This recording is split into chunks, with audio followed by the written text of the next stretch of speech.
এটা আসলে নেতানিয়াহুর যুদ্ধ, যেখানে সে ট্রাম্পকে নিয়ে গেছে।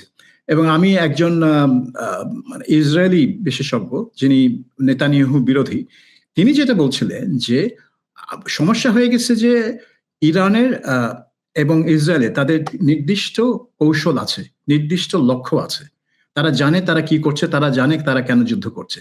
কিন্তু ট্রাম্পের সেরকম কোনো নির্দিষ্ট কৌশল নেই, কোনো লক্ষ্যমাত্রা নেই।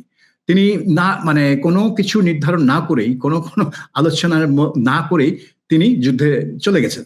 নেতানিয়াহুই এই যুদ্ধটা পরিচালনা করছে, কারণ তাদের একটা পরিকল্পনা আছে। এখন সেই পরিকল্পনার পিছনেই আমেরিকা পড়ে আছে, কারণ তার নিজস্ব কোনো যুদ্ধ কৌশল বা কোনো পরিকল্পনা আছে বলে মনে হচ্ছে না। কাজেই এটা আমেরিকার জন্য একটা বিরাট ঝামেলা, এবং সেই ঝামেলাটা আমরা পেন্টাগনের ভেতরে এই মতবিরোধের মধ্যে দেখতে পাচ্ছি। আজকে সেনাপ্রধানকে পদত্যাগ করতে বলা হলো, আগামীকাল কাকে বলা হয় সেটা আর একটা ব্যাপার। এবং অনেকে মনে করছেন যে যুদ্ধমন্ত্রী নিজেই তার চাকরি হারাতে পারেন, এরকম একটা পরিস্থিতি সৃষ্টি হয়।